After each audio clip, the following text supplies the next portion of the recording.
and you're listening to Pop Culture Addicts. Hello, guys, and welcome back to Pop Culture Addicts. I am Tim. I'm your host. This is the show that's built on fandoms, but driven by conversation. I'm your guide to all things awesome in the pop culture universe, or at least that's what I like to tell myself. I'm glad you're here for these conversations. Now, our guest today is a writer and podcaster, also a producer. I want to make sure we put that in there. Writer, producer, and podcaster whose work has helped shape some of the most memorable moments in television and horror. Alan Katz is a screenwriter, most likely best known for his work on the iconic and legendary series Tales from the Crypt, along with his career spanning television, film, and storytelling. Now, today we're going to talk about his origin story, writing for Tales from the Crypt, the art of crafting a great horror story from the writer's perspective. We're also going to talk about Alan's podcasting career, his experiences behind the mic, and I'm sure we'll stumble into some other fun topics along the way. Now, if you're new here, I would encourage you to go ahead and click that like and follow button. I'd hate for you to miss out on future guests because we've got some stellar ones waiting for you in the wings. At this time, though, let's welcome Alan Katz to Pop Culture Addicts. Welcome to the show, Alan. Thank you, Tim. It is a pleasure to be here. I'm excited. So for those of you who are maybe not in the podcasting world and are unfamiliar with it, we both are subscribed to a service called Podmatch. And this is how I came in contact with Alan. And when his name popped up on the screen, I was like, I want to talk with him. So I was very excited when you said yes. I was showing my wife, I'm like, look, I get to do the thing. He said, yes, we get to do the thing. So, but that's one of the coolest things about podcasting. And let me just say this right off the bat. Yeah, I've done movies, I've done TVs, I've done theater, I've done it all. Podcasting is by far the most rewarding creative medium I have worked in. It's not even close. And I enjoy it thoroughly. With podcasting, it's amazing the proximity to things you never thought you'd gain proximity to. Absolutely. We'll get to it eventually, but one of my biggest podcasts with my company, Costin Touchdown, we make 10 different podcasts right now. It's about to be an even dozen. But I grew up loving spy stories. And oh, nice. Our biggest podcast, John Kiriaku's Dead Drop, What Makes a Spy Tick, it has taken me inside the subject matter, a subject matter that fascinated me to a granular level I never expected. It's not reading it, or it is literally, yeah. I get to write with and in John Kiriaku's voice. And nice. That, holy shit, to have stumbled onto that. What did I do right? Oh my goodness. But yeah, it's been funny. I would say, aside from raising my kids, podcasting has been the most exciting adventure of my entire life. That's awesome. Yeah, this is something that I stumbled into, for myself. It wasn't like I set out to become a podcaster. Matter of fact, when I first got started in this, there was a lot of conversation with my counselor, my therapist at the time, who wanted me to sit down and journal things, write things out, and wanted me to do a video blog. And I'm like, I'm never doing either of those things. I'm not that type of guy. I'm like, I'm not going to sit there and just talk into a microphone and a camera and talk about things. What am I doing now? I said, I'm not a writer. I'm not going to sit there and journal. I've written for a couple different websites. It is cathartic. Well, storytelling is cathartic. Yeah. As we walk through my creative journey, I'm storytelling became incredibly important at the end of the day. It wasn't necessarily the case at the beginning of the day. I didn't think of it in those terms. I was, all right. How did one of the questions that you asked in the preamble to this conversation, in the intro, is, all right, how did I end up on Tales from the Crypt? And I grew up on the East Coast. I live in Los Angeles now, but I grew up on the East Coast. And I grew up in Baltimore. I went to school in New York. I went to Vassar. I was at Dramarama. I have written professionally since I was 16. I've always taken writing for granted. When I went to Vassar, I was a drama major. I thought I would be an actor. I went to one audition after Vassar. I was awful. I was unprepared. I walked down. I said to myself, what kind of a fucking idiot makes their living this way? I'm going to go be a writer instead. A bigger fucking idiot. But but I did. I had a couple of clients. I was doing training films, industrial films. I had a friend from school, and my aspiration was, all right, if I wasn't going to act, I was going to write. I was going to write theater. In New York, I was living in New York. New York was the center of the universe. I had a friend from school, Carol Yumkus, who had gone out to Los Angeles and become a literary agent at William Morris. Carol knew I was back at the writing game. She said, hey, you should write a screenplay. And I said, okay. I was interested in the idea. I've always been a movie buff. I grew up loving the Marx Brothers. I wrote a screenplay. She read it. She said, this is pretty good. You should come out for a week and meet people. So in June of 1985, I flew out for a week of meet and greet based on this one screenplay I'd written called Down to Earth. And to me, as I flew out, Los Angeles was the stupidest fucking place on the whole planet. The land of the avocado head. But it was June. June in New York is hot and humid already, and every place smells like piss. Well, LA is the desert. There's no humidity. It was 40 years ago. It was a lot less crowded than it is now. And the people were so nice to me, especially in where my agent was taking me. And the meetings I was having, people blew copious amounts of smoke up my ass. One night, Carol took me to a movie premiere, St. Elmo's Fire. William Morris represented the movie. And this was a backstage view of that. And man, was that intoxicating. At some point in the evening, someone said, I said I had morning off the next day, and there were no pitches scheduled. They said, you should take a drive through Topanga Canyon. It's really beautiful. So I took a drive the next morning through Topanga Canyon, which is within the LA city limits. It's quite beautiful. And as I drove from the freeway, the 101, through the Santa Monica Mountains, as they plunge into the Pacific Ocean, the Pacific Coast Highway, by the time I got to the water, fuck New York, man. Fuck New York. LA I sold my soul just like that. Right. And I moved the very next month out to Los Angeles. Now, I will say this about LA.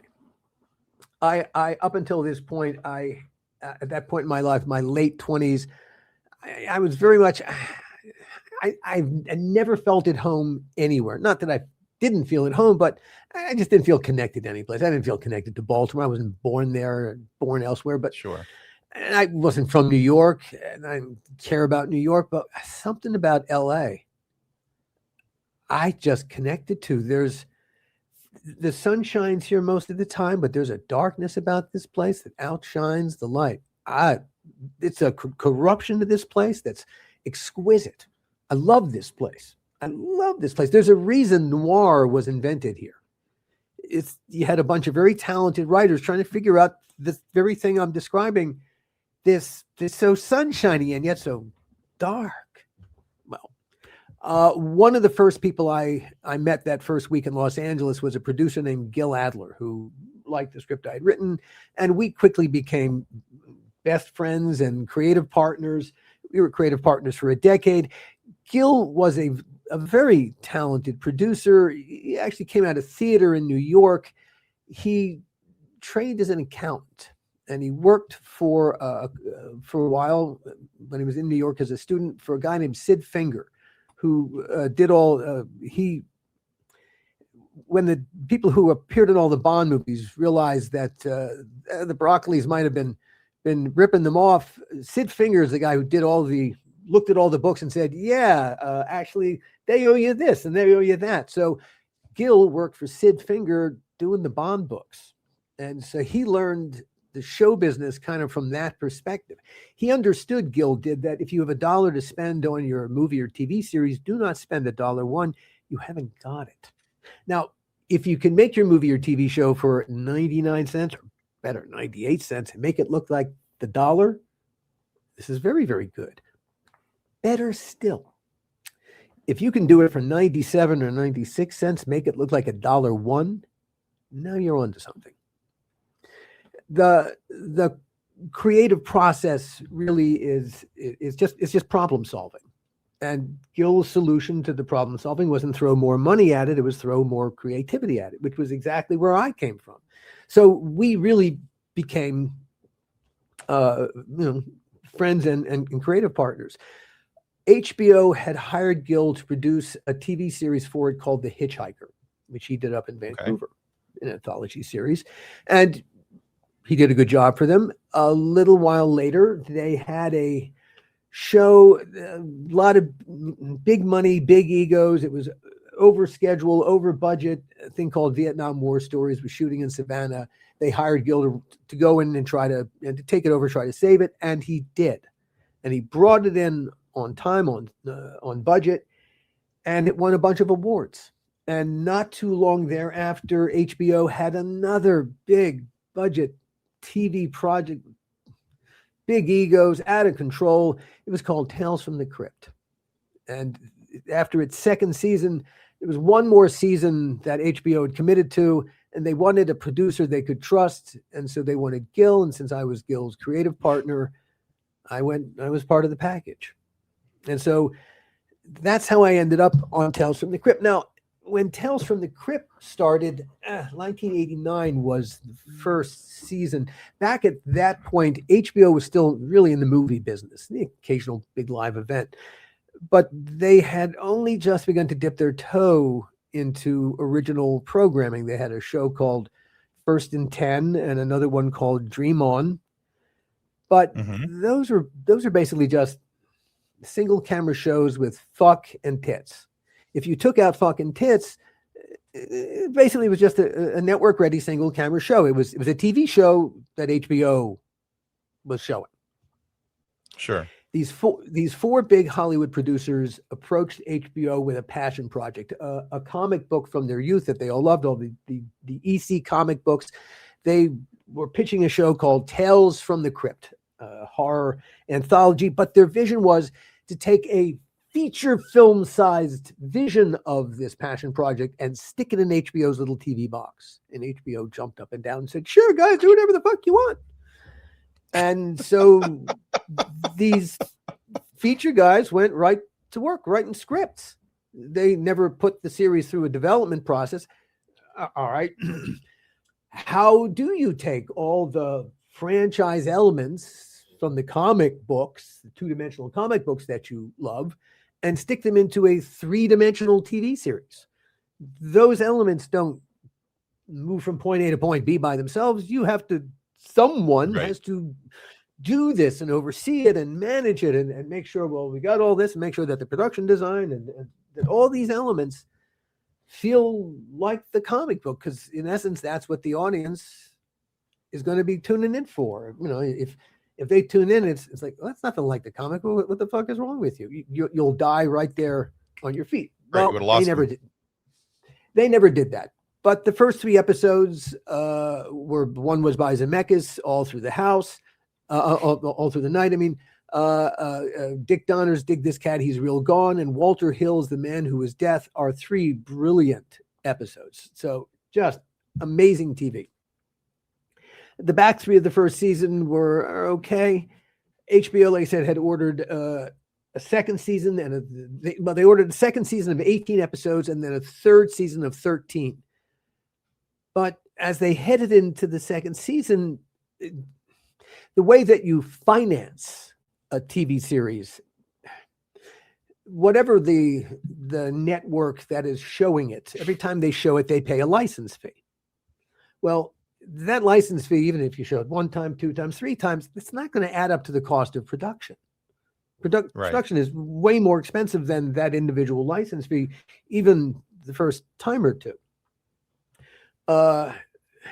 Normally the way it works, especially in the olden days, you would find a deficit partner, and the deficit partner was the one who was going to take the risk, paying the millions of dollars it's going to cost to make however many episodes were in order until you get to whatever profitability is. In the old days, TV was syndication, it was 65. You get the 65 episodes, you can syndicate. HBO had a completely different model. Theirs was, well, first of all, they didn't own anything. They didn't care. They didn't care how you're going to get the profitability. And neither did the executive producers who took the budget that HBO put up, the license fee, the accumulated license fee for the season, and they just started spending that money. Well, it wasn't enough to pay for the season, so HBO cash flowed $1 million worth of overage. The night before the wrap party, HBO handed the executive producers a financial that said, you owe us $1 million. You want season 3? Give us our money or fuck off. Well, there was a lot of money in the budget for the executive producers. Mm-hmm. So they basically took the $1 million out of season 3's budget, paid HBO, and HBO said, all right, do your 3rd season and good riddance to you. But knowing what the situation was, HBO wanted to hire their own producer who they felt would be responsible with their money. And so that's why they hired Gil. So Gil and I went to work. We took over HBO. There was only one, we took over Tales from the Crypt with 1 season on the table. That was it. And we were supposed to see the show out to the graveyard, more or less. But Gil and I had other ideas, and we reinvigorated the franchise. We really went back to, well, because I grew up a fan of the comic books. I loved them. And so it was a real pleasure to be, one of my job was to be the franchise guy, the one responsible for taking all the franchise elements and making sure they got into every single frame of our TV series. Every script had to go through me. I was the last typist on every script before it went to department heads, before it went to casting, before it went anywhere. So everything had to go through me. That was one job. And I think we by being true to the franchise and managing all the franchise elements, we gave the show its personality up to a point. Yeah. My other job was to write Crypt Keeper segments.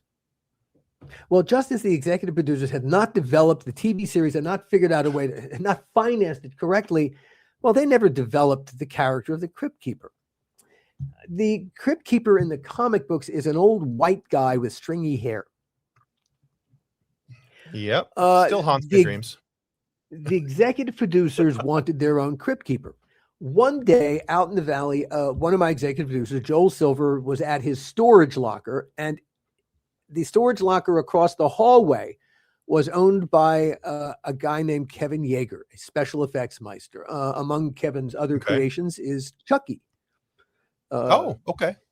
So, Kevin's got bona fides. Well, when Joel saw what was inside Kevin's locker, he said, you gotta make a Crypt Keeper for me. And so Kevin Yeager made the Crypt Keeper puppet, which is actually the work of 6 different puppeteers. There are 3 puppeteers working the animatronics of the Crypt Keeper's face, his eyes, his mouth. One puppeteer is his right arm, one's his left arm, and the other puppeteer handles the lateral and back and forth movement of the body and the head. Okay. Kevin created the puppet. He found an incredible voice, the actor John Kassir. And that was as far as the development process went. Whoever wrote the scripts, all right, you got this character, the Crypt Keeper. They all had an idea of how he talked.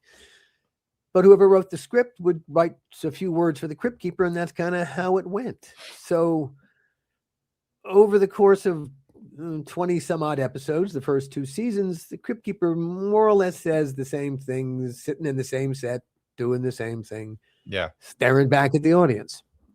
Well, as the guy responsible for writing for that character, I don't know how you write for a non-character. How do you write for a cipher, especially if you want it to be funny? Generic character gives you generic everything. My question was, all right, at the end of the day, we all punch the clock and go back to our homes. When the Crypt Keeper punches the clock and goes back to his crypt, all right, what does he have for dinner? What does he watch on TV? Does he have any hobbies, likes or dislikes? Does he have friends? And I didn't so much want to know his backstory. That was not relevant. I wanted to know who he was. Yeah. And absolutely. Having to write for him and being a writer and therefore somewhat lazy, I had to invest him with a character. And being a writer and therefore lazy, I reached for the closest character at hand, which was me. And so really, I stuck me inside the Crypt Keeper. Like I said, I grew up loving Groucho Marx. The Crypt Keeper became my little Groucho Marx, making all those stupid pun jokes. There was now. I gotta say, writing for the Crypt Keeper, it completely turned that more than anything. At the end of the day, turned the franchise around. The Crypt Keeper became the franchise. Yeah, the episodes are important, but absolutely, I get what you're saying. It's the Crypt Keeper who, I've done a number of live events recently, horror conventions, and it blows my mind how many people I meet who tell me that Tales from the Crypt was it broke their horror cherry. They're scary, as the Crypt Keeper would say. They either watched it despite the fact that their parents told them you are not watching that disgusting program, or they watched it with their parents because their parents were horror fans who thought, this is okay. This is okay. Well, the Crypt Keeper, despite the fact that in the episodes we did horrible things to people, horrible things. Yes. But the Crypt Keeper seemed to always be reminding you that we're just having a laugh here, everybody. Don't take it so seriously. So and that was me, though, by the way. The first group? The first group. Watching it because my mom said I couldn't when we got HBO. Because I graduated in high school in 1995. So I was very much of that age and paying attention to Tales from the Crypt. Right in the thick I've never been I've never been a huge horror fan. There's not, it's never been the biggest draw for me. Neither am I. But what I liked about Tales from the Crypt was, in fact, the Crypt Keeper and John Cassier's delivery, and the fact that he could make me laugh when I was uncomfortable about something I had just saw. That was our secret sauce. Yeah, that 100%. That was what turned the franchise around. Ultimately, we ran for 5 more seasons. We did 7 seasons and 75 odd episodes. It was a great gig, and hey, Universal Pictures appreciated the fact that, hey, this franchise has legs outside the little TV box, and they cut a deal with us to make 3 feature films. Because we're an anthology, they could be not anthological themselves, but didn't have to be one story told over X number of movies. And right now, Gil and I. Gil didn't come out of horror. I didn't come out of horror. And it was not our thing. We were really desperately afraid of being pigeonholed by Hollywood, because that's what Hollywood does, as horror guys, when that's not what we were. So we had wanted to do something horror light, more psychological thriller, but the executive producers wanted to do straight horror, a monster movie for the first one. We were going to write it. Gil was going to direct it. Instead, we went looking for another script to do first. We almost did Quentin Tarantino's From Dusk Till Dawn. Oh, yeah. That was in the conversation for a little while, but we couldn't cut a deal with Quentin. And then another script came up by Cy Vorse and Ethan Rife called Demon Knight. Terrific script, terrific writers. And so we decided to do that one instead. We hired Ernest Dickerson as the director. Ernest did a magnificent job, a wonderful cast in Demon Knight. Billy Zane is an amazingly good villain. Bill Sadler and Jada Pinkett are the heroes. Great cast: Dick Miller, CC Pounder, Charlie Fleischer. Just a wonderful cast. Yeah. The movie turned out great. Now, we were on our way to making that psychological thriller that I mentioned. Universal Pictures was on board. It was called Dead Easy. It was this taut psychological thriller about a recovered memory. It took place in the swamps outside New Orleans. A great villain, a great franchise villain, this Harlequin character. Amazing franchise villain. Holy shit. Universal Pictures was aboard because we spent money on the script. We We were in New Orleans scouting locations. We spent some part of at least 6 months working to get that movie started. We were in New Orleans getting ready to start the formal prep, and 3 weeks before the start of formal prep, they pulled the plug. Universal Pictures said stop, don't spend another dollar, come home, you're not making that movie. And so we all got on the plane and we flew back to Los Angeles, and they stuck another script under our nose and they said, you're going to make this movie instead. It's called Bordello of Blood. Guys, your release date hasn't changed. You still start, get to work. You still start shooting in 5 weeks. You start, go guys. And so we all went from making a movie we all wanted to making this.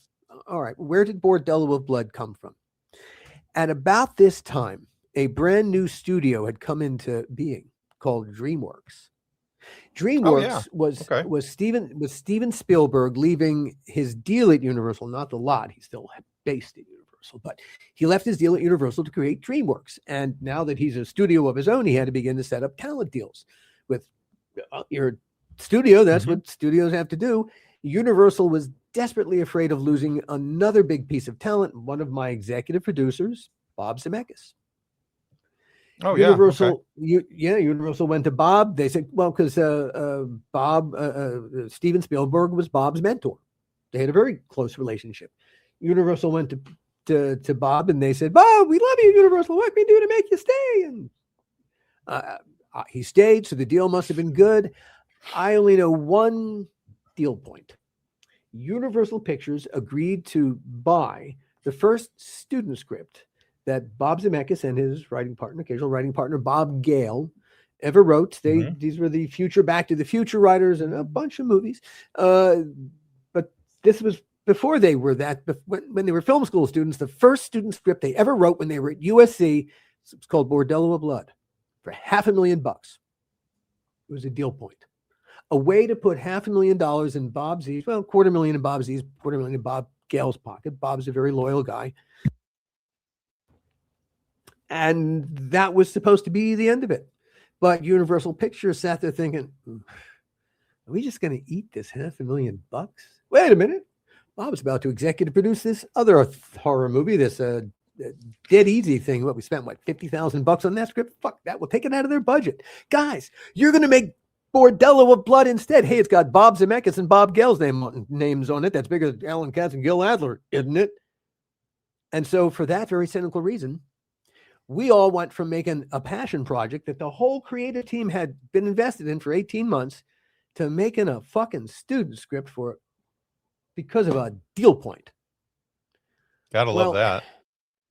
When you do anything, let alone something creative, for reasons that cynical, do not be surprised when every single day is stupider than the day before it.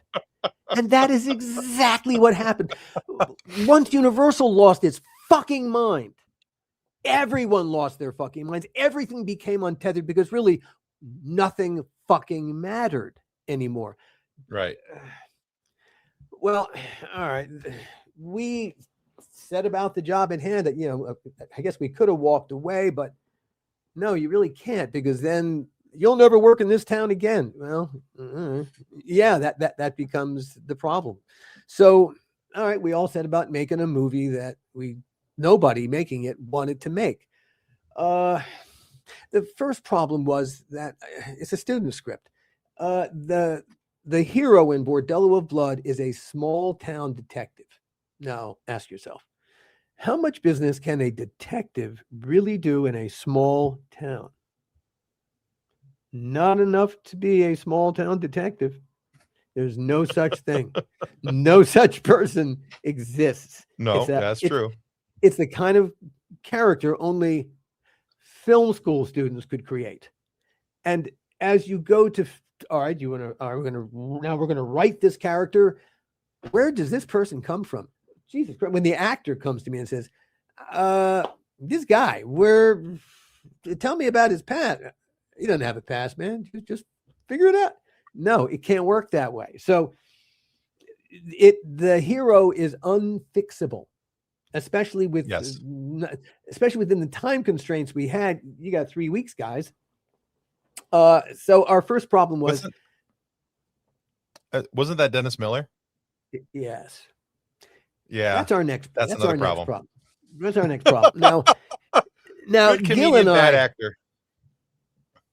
Yeah, well, yeah, we'll get to that. Gil and I had our choices for the 3 leads in that movie. Okay. We wanted Danny Baldwin for the detective. Danny would have given us, I think, a good gritty performance. I think he could have, just being who he is, could have filled in some of the blanks in that character's story. But Joel Silver, our executive producer, took over the casting of the 3 leads, and he insisted on casting Dennis Miller. To this day, I cannot tell you why. I honestly don't know. Dennis did not want to be in the movie. And when Joel approached him, Dennis said, well, I'd do it for $1 million, figuring no one in their fucking mind, in their right mind, would pay Dennis Miller. We did the research. As soon as we were told we were paying Dennis Miller $1 million, what was his previous quote? Scale. He was a scale actor that we're suddenly paying $1 million to be in the movie. We had $500,000 in the budget. We didn't have $1 million for that character. We went to Universal. We said, look, can we get some help here, a little breakage to help us pay for our lead actor? They said, we don't know why you're hiring him. No. Oh boy. Our audience was a horror audience that wanted to see good, bloody special effects makeup. They did not care about a comedian like Dennis Miller, who had a niche show on HBO.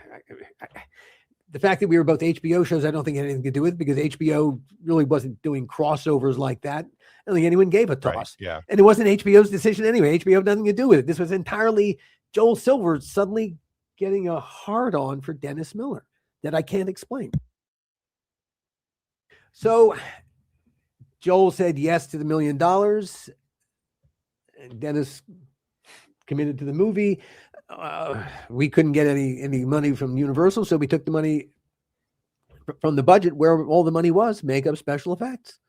We literally took $500,000 off the screen to pay for the stuff the audience wanted to see, to pay for an actor they didn't give a fuck about. Put it in actor, yeah. What? I can't explain that. All right. For the female lead, we wanted an actress named Bridget Wilson. Joel wanted Erica.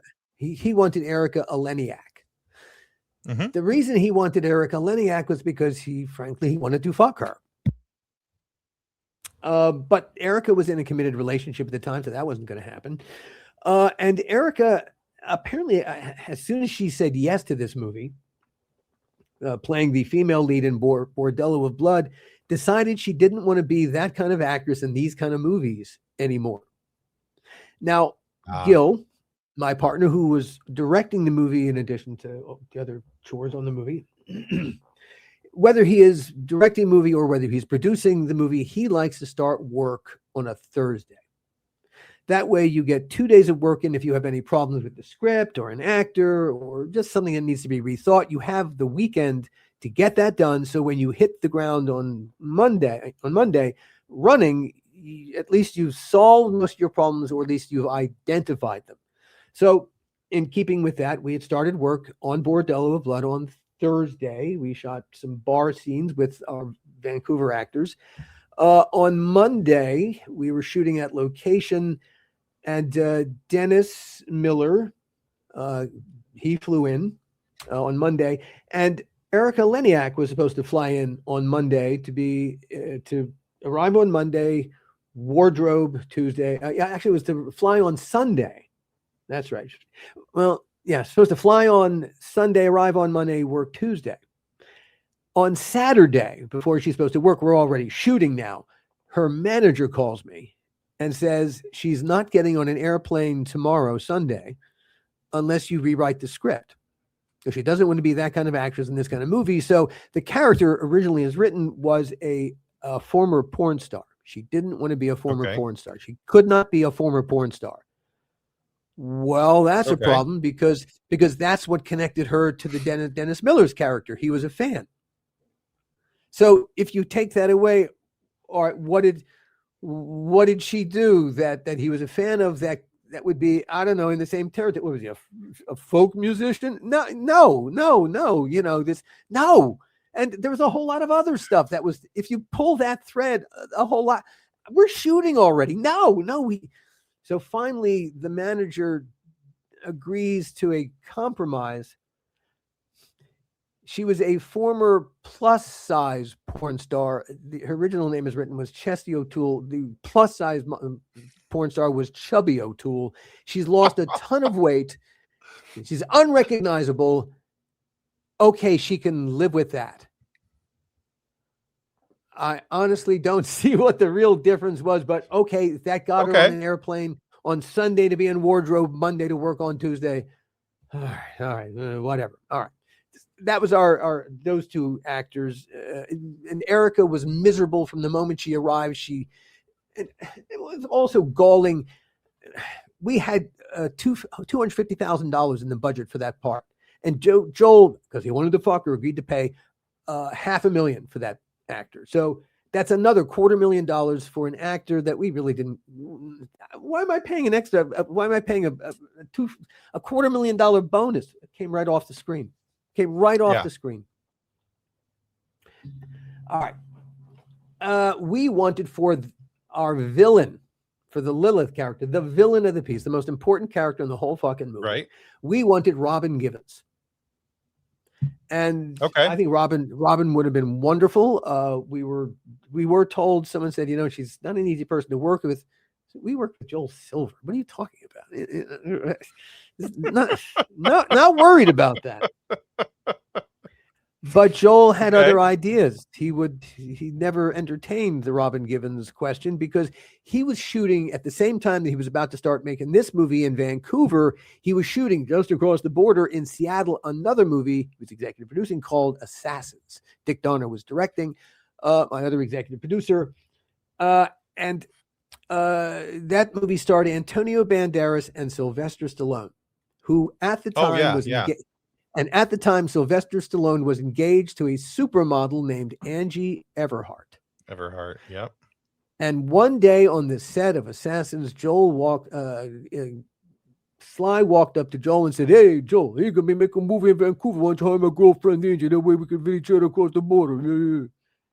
And Joel, instead of being a responsible executive producer and saying, "That's a great idea, Sly, but let me check with the guys," he said, "That's a great idea, Sly." Period. And he committed us. No more. Our executive producer committed us to hiring the girlfriend of an actor on one set just to make him happy, regardless of the impact it had on the other movie. Now, Angie is a lovely person, really a very, very a wonderful human being. We're not talking about that, but she was a supermodel. She had no training as an actor, and I've hired a lot of actors in my time, and I can tell you this definitively. I never, ever hired anyone to act for the camera. When I hired them, the last thing on earth I ever wanted any of them to do was act when the camera was on. Okay. I need them to be. If they act, the camera, it's a bullshit detector. It will see them acting. We see people acting all the time. They go, "Boy, that's phony." They have to be. Sure, yeah. The screen acting for the screen is about being as nakedly, emotionally honest as you can at those key moments. If you pretend in any way, shape, or form, that's what acting is.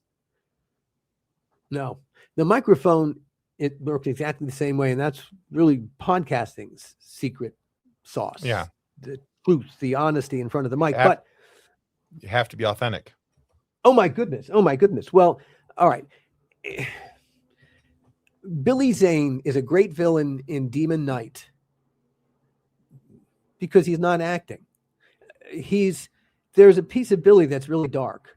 And what Billy is able to do at those moments in Titanic and whenever he plays a dark character, you're seeing a piece of Billy. you're seeing a piece of Billy's actual darkness. Angie Everhart has not a bit of darkness in her, not that I'm aware of, not anything that she could use effectively in a movie. No, she has. Sure. She does not have that darkness in her. And so when called upon, all she could do was act it. And she's not an experienced actor. So even trying to act it, she's got no weapons in her toolkit to play with. The onus is not on Angie at all. It is entirely on the people who hired her for the reasons that they hired her. We did not hire Angie because we suddenly thought, wow, there's something in her that we will capture it and it will explode inside this movie. No, we hired her for a very cynical reason, to keep Sly Stallone happy. Now, we begged Joel not to do this. We screen tested Angie. We figured, hey, show the screen test to Sly. Surely he would not do this to the woman he supposedly loves. There was so much for that, huh? Well, he had an ulterior motive, really. The visitor across the border really was just the beginning of the thought. He had something else going on that he wanted to go with. He Stallone saw Bordello of Blood as the thing he could use when he broke up with Angie, to say, hey, but I got your feature film, didn't I? Okay. He had stuff going on. Now, how do we know this? All right. For the first couple of weekends that we were working with Angie and she would go across the border to visit Sly, well, our production office had to coordinate every last bit of that with the Assassins production office in Seattle. We had a person, so our two production offices became very close. Our production office was all female, and most of their production office was female too. So I have a lot of people talking about, moving people back and forth. The third weekend, we got a call from our production office, got a call from their production office, and they said, is there any way you can hold Angie this weekend? Hold Angie to do what? Her homework? What? No, why? What? No, no, she's a grown person. No. To do her homework. And so we said no. All right. So that was the first intimation that there's something going on there that ain't entirely kosher. All right. There's a very famous story about Kool-Aid. Yeah. There's a very famous story about Sly Stallone. He has never denied the story. The only question has ever been, on which film set did this take place? I would assert it takes place on the Assassins film set, because I never heard the story before. And the first place that I heard it from was my production staff, who heard it from the production staff in Seattle. So that's how I heard this story the first time. He finishes a scene, does Sly Stallone, and he goes back to his trailer, unaware of the fact that his wireless lavalier mic is still on. It's still alive and it's still broadcasting back to the sound cart. A young woman is waiting for him. Now, Stallone has never denied that this story happened. Like I said, the only question has been on which film set. I heard this story from my production staff, who heard it from their production staff, because it happened on their film set, and some of them probably had the T-shirts to back it up. Anyway, that's crazy. So we hired Angie, and 2/3 of the way through the movie, he did indeed break up with her, and oh, what a mess that was. We ended up making the movie in Vancouver, not because there was anything in Vancouver that we needed to make our movie. We should have made the movie in Los Angeles, but there was a problem. Our executive producer, Joel Silver, was always in an on-again, off-again war with the IA, the union that represented our crew.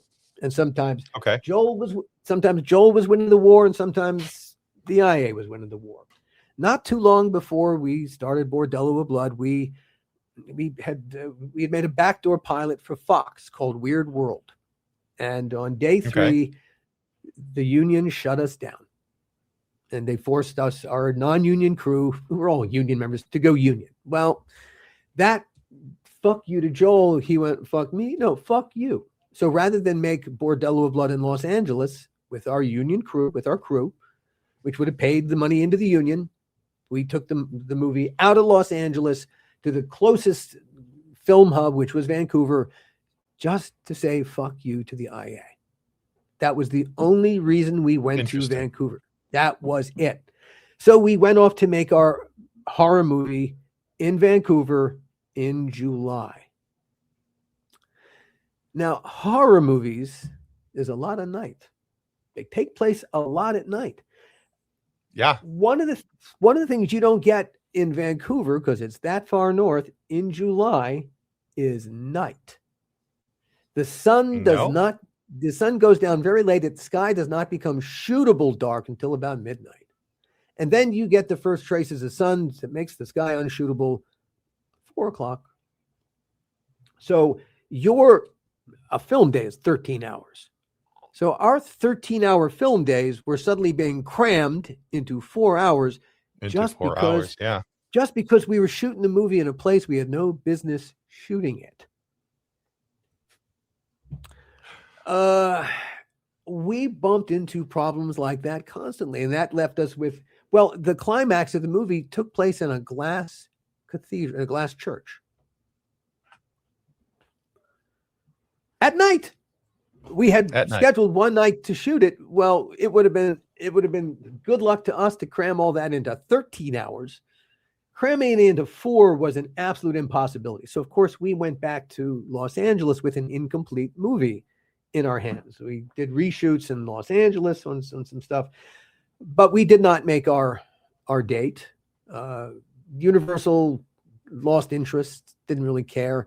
We were supposed to open the following Halloween. We could have, but they didn't care. They held us till the following August. They released us in the doldrums.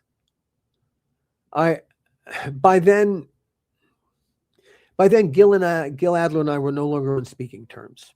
We broke up. Our relationship broke up. Bordello of Blood really destroyed everything.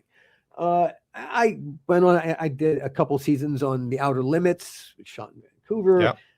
But for the most part, well, Gil ended up having a terrific career as a producer, especially produced a lot of Warner Brothers big tentpole movies: Superman Returns, Valkyrie, Constantine, because these were hundreds of millions of dollars in the budget, and Gil is a great responsible producer. But Gil's fortunes rose. Mine, I did a couple of seasons on The Outer Limits, but I found myself in the midst of what turned out to be a 2 decades long descent into a darkening depression and a writer's block I did not even know I was in. Wow. Okay. I got it turned out. During that time, I raised my 2 kids. I was very much a stay-at-home dad. Trying to get back into showbiz, but Showbiz Mountain is really weird. It's very hard to get on Showbiz Mountain.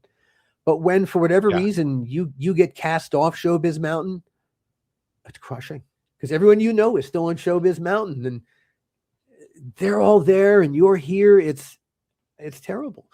But it turned out I had been keeping a secret from myself for 45 years, and this keeping the secret had undermined my confidence in me, my connection to me, my ability to overcome situations like Bordello of Blood or what was happening to me. And 3 days before Christmas 2016, I came within literal inches of killing myself. I knew I was in a I knew I was in a really horrible way. My dad was a surgeon, so I grew up in the medical culture, and I knew that my GP had no background whatsoever in the kind of medications, the mood stabilizers that I needed. The most likelihood was that the last pharmaceutical rep who walked through their office said, "Hey, you got any depressed patients? We make this. Try that out." And so this kind of medication, under the best of circumstances, you're a lab experiment. I didn't want to be a lab experiment where none of the boxes were checked off. I wanted to be a lab experiment where at least I had checked off some of the boxes. So I had done my own research, realizing at that point that I was at that place where I could do something stupid, really fatally stupid. I drove right to my GP. I told him what I had done. I said, look, I've done the research. Here's the mood stabilizer I'd like you to prescribe for me. He whipped out his smartphone. Said, yeah, okay, that makes sense. And he wrote the prescription. I picked it up, went home, told my family what I was going to do because, again, even having done the research, it's 6 to 8 weeks most likely before you know whether it's going to work for you or work against you. It's a lab experiment. And so I told him what I was going to do. I took the first dose, and that's when I got supremely lucky. I leveled within 36 hours with that minimal dose. I literally I felt the medication do what it was supposed to do. I had this incredible self-focused loathing, this rage, and anything could set me off. I'm a very political person, and the politics especially would just get me raging, and something hit the pit of my stomach, and like it always did, like a plume of lava, it raced toward my throat, and just as it was about to explode out of me, it dissipated like a soap bubble. I knew I had felt this rage, but it was gone like a circuit breaker. I cut it off. That's what the medication does. It's a circuit breaker. I felt it. I felt that happen. And I thought, well, that was weird. I didn't necessarily connect it to the medication at that point, but then it happened again a couple hours later, and I realized that's what the medication does. And once I suddenly realized that it was working, it took the darkness and it put it not in a box, but a cage. And yeah, the darkness and I can still see each other, but the darkness can no longer get at me. And so being able to step away from the self-loathing judgment and the rage, I could confront the fact that when I was 14 years old, I was sexually molested twice by the religious director at the synagogue where my family belonged outside of Baltimore. Now, the first time is bad because you're being treated like a sex toy by an adult. But it's the second time that I think really fucked me up, because the second time happened because I didn't say anything about the first time. And walking into the second time, I realized what was about to happen to me again, and I put the entire blame on me. This is happening because of you. And that becomes the template. Look, it's not correct. It's wrong. It is not the 14-year-old victim's fault that an adult is using them in this way. But that became the template. And so blaming myself, and that then also became the how you solve problems. Well, all right, just taking the blame does not solve the problem. And if you take the blame for other people's problems, that doesn't solve anything either. It's a bad way to do things. But that became the template. And meanwhile, self-loathing rage. Well, it is so true what they say about the truth setting you free. Oh my goodness. Forgiving 14-year-old me for something he did not deserve blame for, cathartic. But hey, if you can't tell your own story to yourself, can you really tell anyone else's story? Of course you can't. Now that I could suddenly tell my story to me with absolute balls to the wall honesty, well, I could tell anybody's story. And that kind of became my focus. I went from being, pat myself on the back, a really talented writer, to being a storyteller. And that became my absolute focus was, I need to tell, I need to do what telling the truth did for me. Let me set you free by telling your story. That became my focus. All right. During the pandemic, a Tales from the Crypt fan group, 3 guys from various parts of the country, Tales from the Crypt fans and dads, created a podcast called Dads from the Crypt. They reviewed all the episodes of Tales from the Crypt and gave parenting advice. One of the dads, Jason, reached out to me, said, we're going to be reviewing one of the episodes you wrote. You want to sit in with us? That sounded like fun. I said, yeah, great. And it was fun. We had a great time. A few weeks later, Jason reached out to me again. He said, hey, we're going to be reviewing Bordello of Blood. You want to sit in with us? And I said, Jason, the story of the making of that fucking fiasco is not a half-hour conversation with you. It's a ding. ding, and the light bulb went off in my head. It's a podcast unto itself. And that was the impetus for season 1 of the How Not to Make a Movie podcast. Season 1 was subtitled The Making of Bordello of Blood. And telling the story of the making of Bordello of Blood was cathartic. First of all, I had to get back in touch with Gil because I didn't want to tell the story from the actor's perspective. I really wanted to tell the story of how he went from making a sublime creative experience, the making of Tales from the Crypt, over 75 episodes and 5 seasons. I got a total of 3 notes from HBO. We had such creative freedom. It was wonderful. It was great. Nice. Bordello of Blood was the antithesis to it.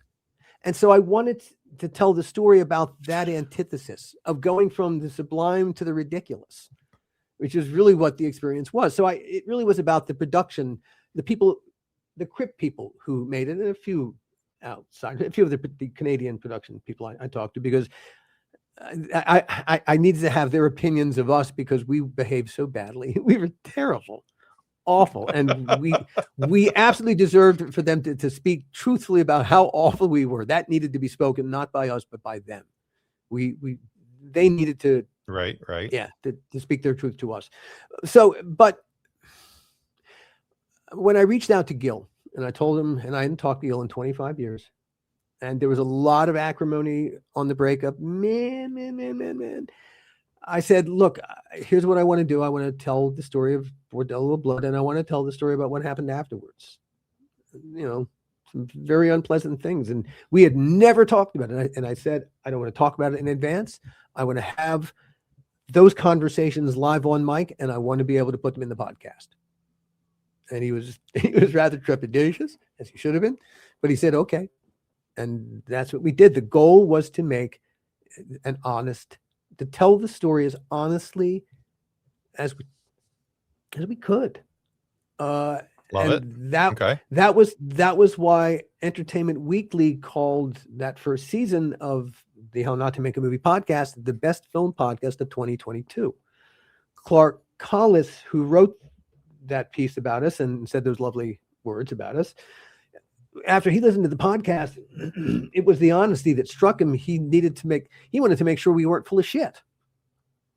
So when he interviewed Gil and I, he heard how genuine we were, and that's why he wrote that. He wrote what he wrote. Cool. I really loved working in this medium. All right. I did a couple of subsequent seasons. I did 4 seasons. I'm actually now have restarted How Not to Make a Movie podcast, but I did 4 seasons. The next 3 seasons were basically just a conversation about the craft of movie and TV making and what happens when the craft turns to crap. I had a friend while I was doing one of the other seasons, a friend from school reached out to me with a story he wanted to turn into. He wanted to turn it into a TV series, I guess, or a movie. And when he told me the story, I said, no, you absolutely do not want to turn this into a TV series. First of all, they'll never let you. They'll change all the most important details because it's too hard a story. Okay. I'll come to the story in a moment. I wanted him to do it as a podcast. Now, here's the thing. To take a story from my head or his head or anyone's head, turn it into a series, for instance, it takes 10 years. Really, that's on average. It takes about 10 years. You got to write the script. And again, keep in mind, as you're writing this, you're not writing for the audience. You're writing for a handful of executives who will make the decision whether to put this into further development or not. Once you've got the script done for your TV series, well, you just wrote season 1, episode 1.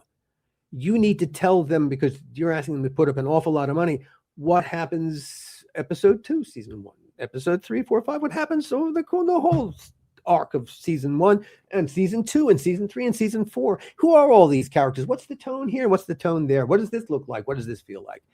You have to put all that into a document called a Bible. And that does not write itself.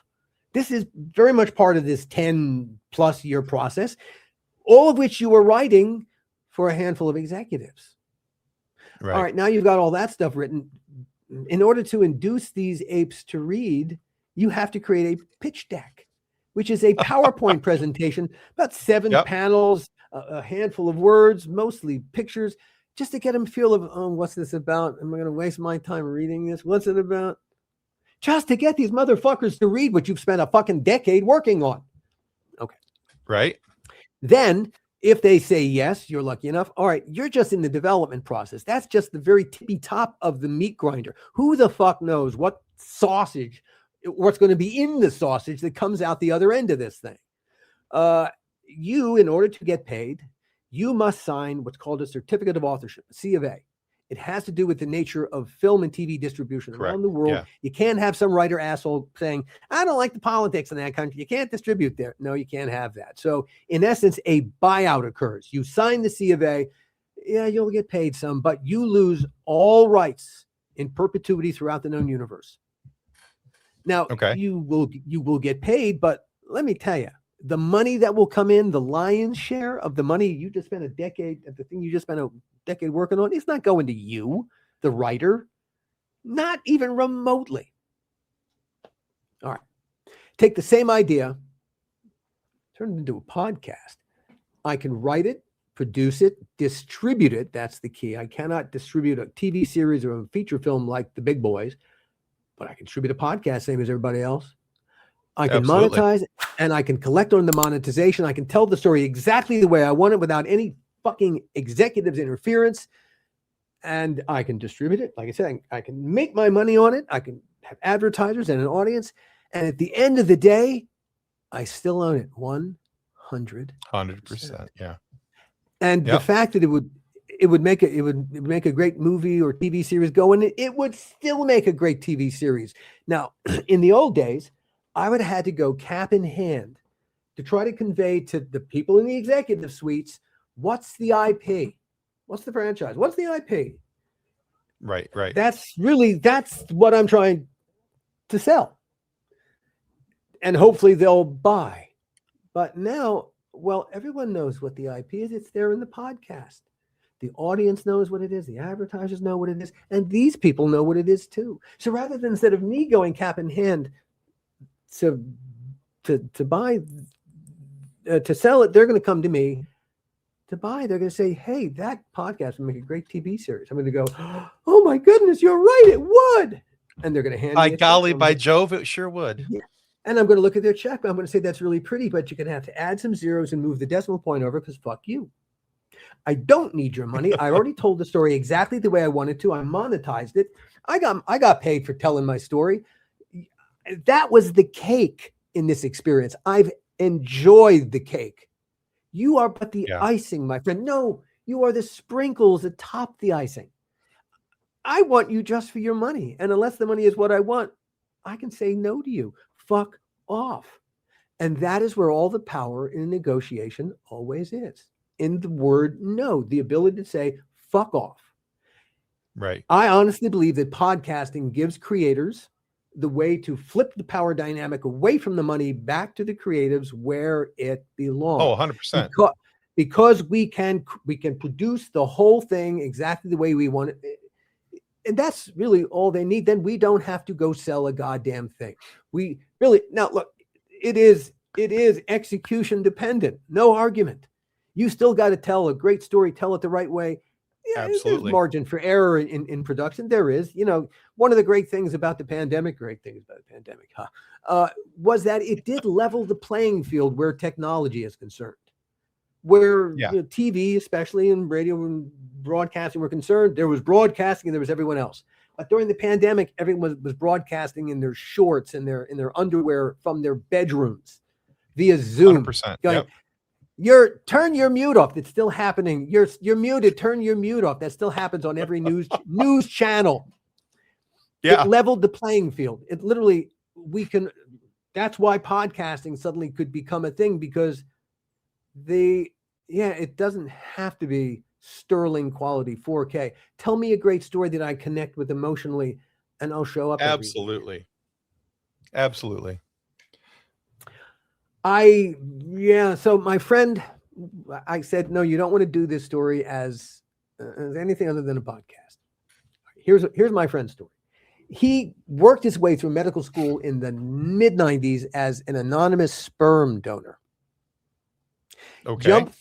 Jump forward 27 years. He was a successful radiologist. He joined 23andMe, curious about his health genes. It did not occur to him the ramifications of adding his DNA to a growing DNA database. That's what 23 and Ancestry's DNA shops are. Correct. Yes. He lost his donor anonymity, and suddenly 7 total strangers found Daddy, except six of them had no idea their actual biological father was this guy, a sperm donor. These were 6 adults, 25, 26-year-old people discovering they did not know who they thought they were. The 7th was one of the daughters, and she brought a thing called genetic sexual attraction to the table. I had never heard a story so fucked up in my entire life. So I could not possibly write a story this fucked up, so compellingly fucked up. And so to me, a podcast was the only way to tell that story. And so I convinced my friend, Hal is what we call him, to do this as a podcast. And that was my first story podcast. While I was doing my research on the donor conceived community, because I had no idea there was a donor conceived community, a community of people who discover, oh, I'm a sperm donor. One of my is my father. There is a whole community of people who discover, when they discover late in life, that I have all these siblings, half siblings, or as some of them call them dibblings. One of the donor conceived people who graciously agreed to talk to me and give me background was a woman named Donna Hall. And Donna learned at 40 that she was donor conceived. Absolutely blew her mind. But when Donna told me the rest of her story, I said, Jesus Christ, Donna, you're a podcast unto yourself. She said, yeah, I've been trying. Donna had an amazing story, but even an amazing story has got to be told the right way so that an audience can appreciate how amazing it is. Absolutely. Yeah. All right. The first podcast became The Donor, a DNA horror story. And that I was in 7 episodes, the story of Hal and what happened to him as a sperm donor. The second story podcast became Donna Hall's story, The Hall Closet. Donna grew up in the mid-90s in a lower tier crime family outside of Philadelphia. The Halls weren't the Corleones from the Godfather movies, but they made national headlines just the same. Donna's mom, Phyllis, maybe the worst mom ever, was headlined in headlines as the Home Alone mom of Bucks County. She spent 6 months in prison for child endangerment, a mom. Donna's stepdad, John Hall, a true criminal mastermind, was the Philadelphia Police Department's favorite snitch. He put more than 25 people behind bars based on bullshit confessions that he concocted to mitigate his own considerable legal situation. Okay. Among the people he put away was his own stepson, Herb, and he put away who spent 18 months in prison for a murder on a murder rap. He did not commit the murder. John Hall also put a guy named Walter Ogrod on death row for 24 years in Pennsylvania for a murder that Walter did not commit. Anyway, Donna tells the story of what it was like growing up in this lower tier crime family where every single day, there was abuse and all kinds of other things. Every single day, at least one of the adults was committing one crime or another. And Donna's an amazing storyteller. She's vivacious. She's funny. But the granularity of the story was so appealing to me. And that became my second story podcast, Donna's The Hall Closet, which is now in its 3rd season. I suddenly found while I was making The Hall Closet with Donna that I had become the thing I always wanted to be when I grew up, which is a podcaster. And now I've got, like I said, 10 podcasts going on a dozen. The biggest podcast we have right now is called John Kiriaku's Dead Drop, What Makes a Spy Tick, which has gotten as high as number 4 in Apple's history charts. Awesome. And we're doing about 600,000 downloads a month with that. We're doing good with that. Clicking along. Yeah, that's John tells the story. John Kiriaku is a former CIA officer counterterrorism. He, during the war on terror, John led the mission to Islamabad, Pakistan, where we captured the guy we thought was the number 3 in Al-Qaeda. His nom de guerre was Abu Zubaydah. John led the mission, and for the first 60 hours that we held Abu Zubaydah, John was his handler and his interrogator.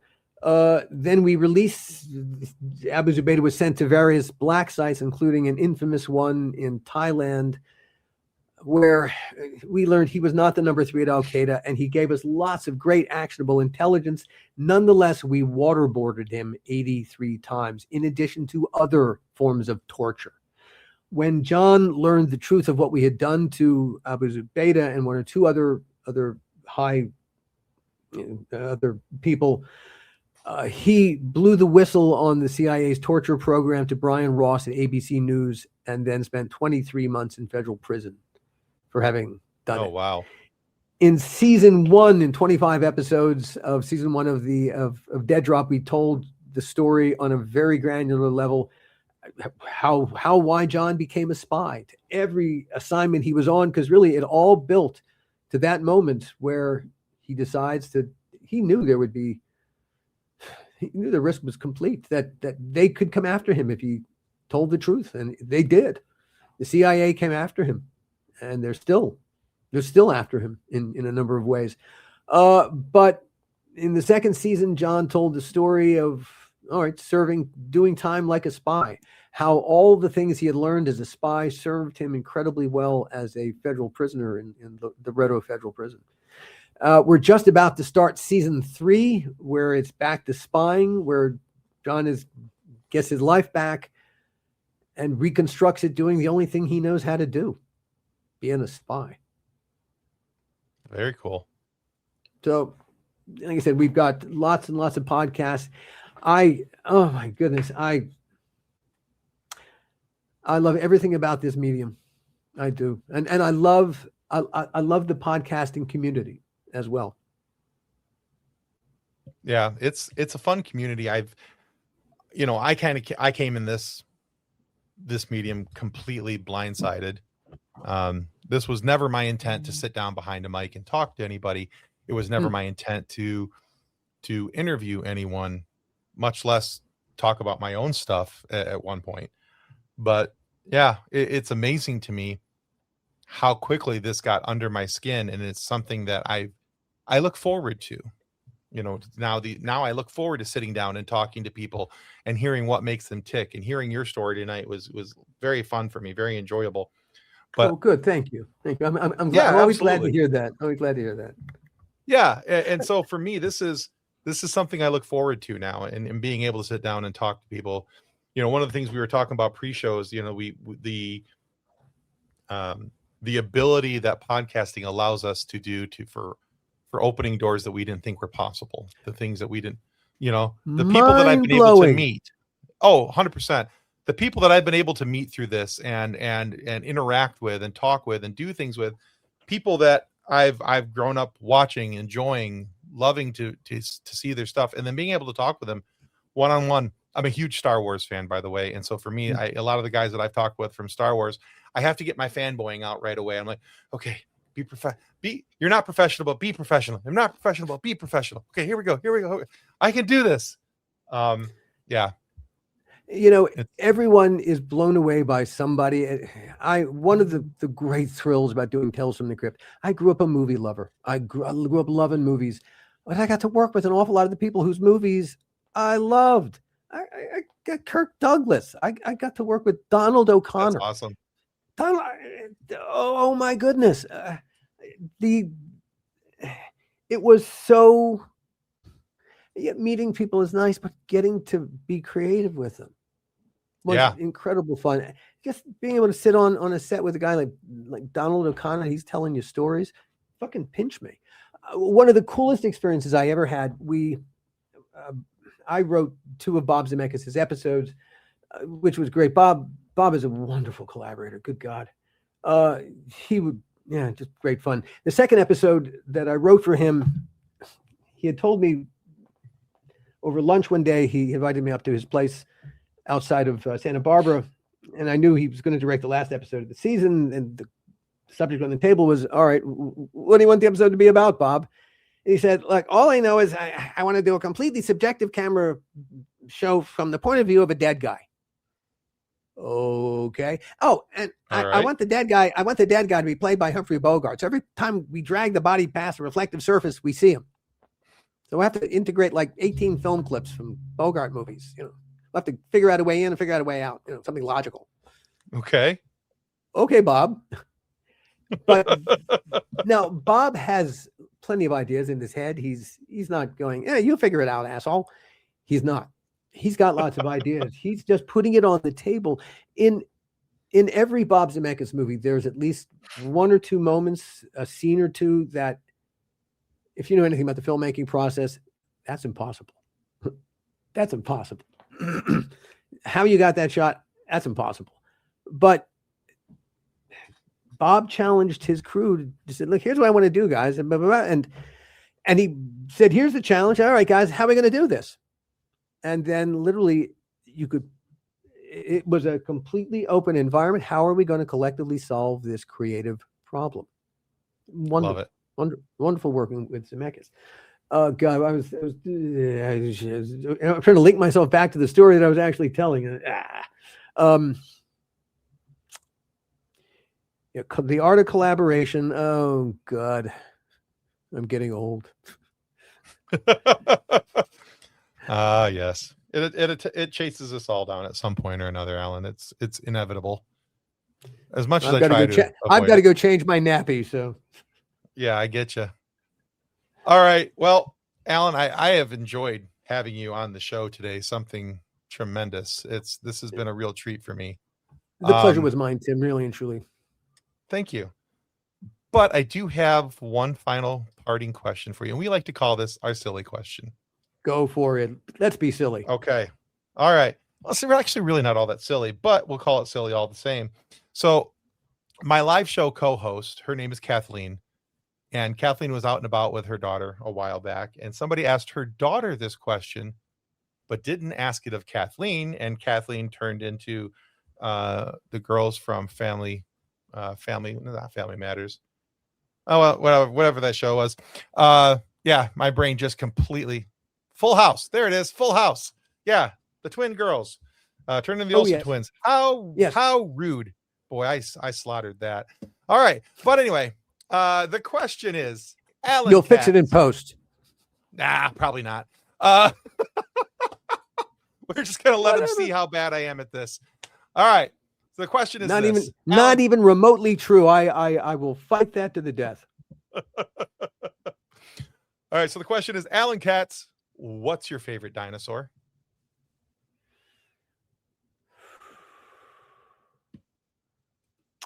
Well, gosh, I'm tempted to say one of the leaf eaters because I'm a lover, not a fighter, but the I'm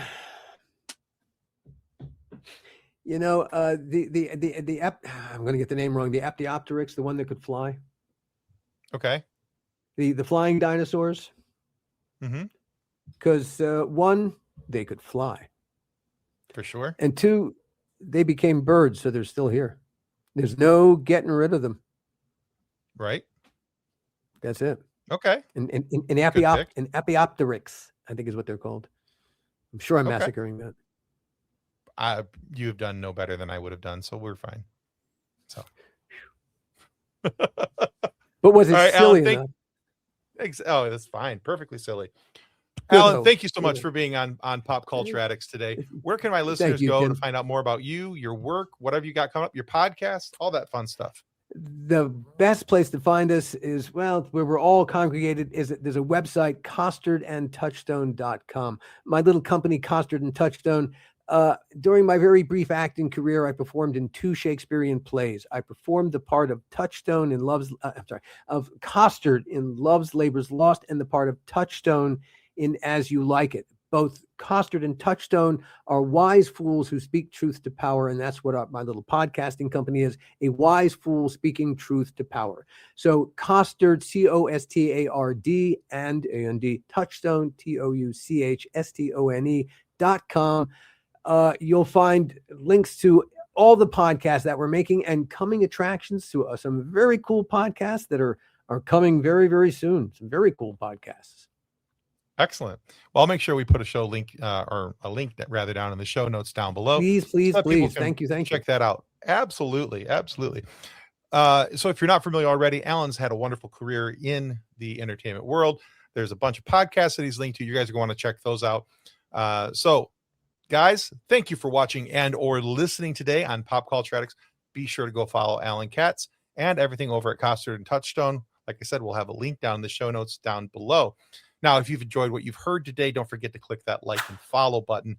That helps us to continue to grow and attract more amazing guests like Alan Katz here today. And at the same time, if you're a pop culture addict like I'm a pop culture addict, well, then I invite you to please leave a review on your favorite podcast listening platform, or you can just put a comment right here on YouTube. That all helps out tremendously. So until next time, guys. And again, thank you to Alan Katz for being on the show. May the force be with you as you live long and prosper. Goodbye. Reference to any specific product or entity mentioned on this podcast does not constitute an endorsement or recommendation by Pop Culture Addicts. The views expressed by guests are their own, and their appearance on the program does not imply an endorsement of them or any entity they represent. If you have questions about this disclaimer, please contact us via email at info@pcapod.com.